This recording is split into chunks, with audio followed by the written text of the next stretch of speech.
guys, today I'll show you how to fix Stremio buffering issue. So don't forget to subscribe for more Stremio tutorials. So look up here, it's Stremio app on your desktop, and head over to board. Now you're in the board section. Head over to the settings gear here, click on it, and here just go to streaming.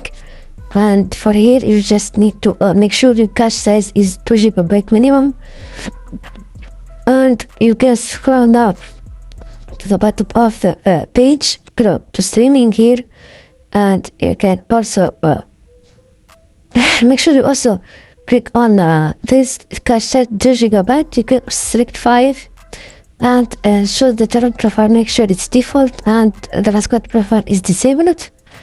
So this is pretty much it, guys. Or you can also use a dedicated VPN. So click on head over to Google, type in VPN for Stremio. Now you can just also click on the link and download one of these VPN to start using with Stremio and avoid caching and buffering issues. So for example, you can select NordVPN and you can download this NordVPN on your desktop. Now this is pretty much it, guys. If you found this guide helpful, don't forget to like, subscribe, and here we go.